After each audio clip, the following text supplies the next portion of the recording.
ஓம் முருகா சரணம். இன்னைக்கு நம்மளுடைய மகா கந்த சஷ்டி விரதத்துடைய 6வது நாள். எப்பவும் போல சீக்கிரம் எழுந்தாச்சு அண்ட் நம்ம வந்துட்டு பிரம்ம முகூர்த்தத்துல விளக்கும் ஏத்தியாச்சு. இன்னைக்கான அபிஷேகத்துல பால் அபிஷேகம். ஸோ ஃபைனலான நாள்ல நம்ம வந்து பால் அபிஷேகம் பண்றது அப்படிங்கிறது என்னோட பிளானா இருந்தது. ஒவ்வொரு நாளும் ஒரு அபிஷேகம் இல்லையா, இன்னைக்கு பால் அபிஷேகம். இன்னைக்கு வந்துட்டு இந்த ஒரு நேரம் நம்ம சாப்பிடுவோம் இல்லையா, அதுவும் கிடையாது. காலையில இருந்து அடுத்த நாள் நம்ம வந்து கல்யாணத்தோ அது திருக்கல்யாணம் பார்க்குற வரைக்குமே வந்து எதுவும் சாப்பிட மாட்டோம், தண்ணி குடிச்சுப்போம்.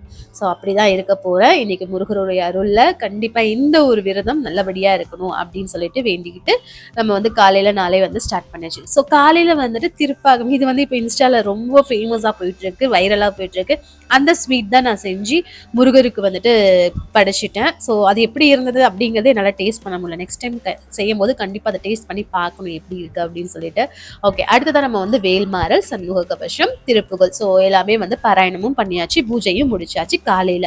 ஸோ இன்னைக்கு எனக்கு இந்த வந்துட்டு சர்க்குண கோலத்துல 6 விளக்குமே நம்ம ஏத்தும் போது இன்னும் கொஞ்சம் பூவெல்லாம் வச்சு டெக்கரேஷன் பண்ணலாம் அப்படின்னு சொல்லிட்டு பண்ணேன்.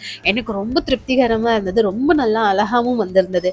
அண்ட் இன்னைக்கு நம்மளுடைய என்னென்ன வேலை இருக்கு அப்படின்னா, ஸோ கிளாஸ்க்கு போகணும், அதுக்கப்புறம் வந்துட்டு விரதம் அப்படிங்கிறது வந்து ஸ்டார்ட் பண்ணணும் அப்படிங்கிறதால ஸோ ஃபுல்லுமே வந்து பிஸியான நாளா இருந்தது. வெளியில போயிட்டு வரும்போதே வந்து ஒரு 4 ஆயிடுச்சு. அதுக்கப்புறம் வந்துட்டு சூரசம்ஹாரம் வந்து பார்த்திருந்தேன். எப்பவும் போல கோவிலுக்கு சூரசம்ஹாரம் பார்க்கறத விட நான் வீட்டுல இருந்து நியூஸ்ல பார்த்தேன் அப்படின்னா எனக்கு திருச்செந்தூர்ல நேர்ல பாக்குற மாதிரியே இருக்கும். ஸோ அதனாலேயே வந்து நான் என்ன பண்ணுவேன் அப்படின்னா, நியூஸ்ல பார்த்துட்டு அதுக்கப்புறம் வீடெல்லாம் கிளீன் பண்ணிட்டு தலைக்கு குளிச்சுட்டு ஈவினிங்குமே வந்துட்டு நம்ம பூஜை பண்ணுவோம். ஸோ அப்போ வந்து தயிர் சாதம் வைக்கணும் அப்படிங்கிறதுக்காக அப்போ தயிர் சாதத்தில் வச்சிடலான்னு இன்னைக்குமே நம்ம அந்த 108 முறை எழுதக்கூடிய ஓம் சரவண பவமும் அண்ட் சரவண பவம் அப்படி நம்ம மாத்தி போட்டு எழுதுவோம் இல்லையா, அதுவும் எழுதி முடிச்சாச்சு. இந்த ஈவினிங் சூரசம்ஹாரம் பார்க்கும்போது அவ்வளோ ஒரு திருப்திகரமா நேர்ல பாக்குற மாதிரி இருந்தது.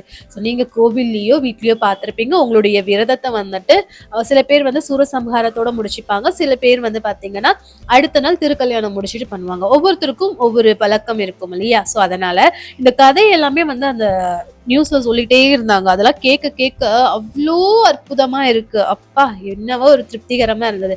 ஓகே, 6 மணிக்கு எப்பவும் போல நம்ம கந்த சஷ்டி கவசம் பாடிட்டு நம்ம தயிர் சாதம் வச்சு முருகருக்கு நன்றி சொல்லக்கூடிய நேரம் இது.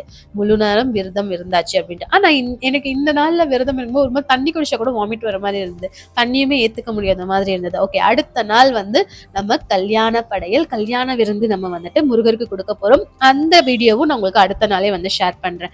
தொடர்ந்து அடுத்த நாள் வந்து உங்களுக்கு 2 வீடியோ வரும், அதுவும் ஷேர் பண்றேன். ஓம் முருகா சரணம். எல்லாருமே நல்லபடியா விரதம் இருப்பீங்க அப்படின்னு நினைக்கிறேன். உங்களுடைய வேண்டுதல் நிறைவேற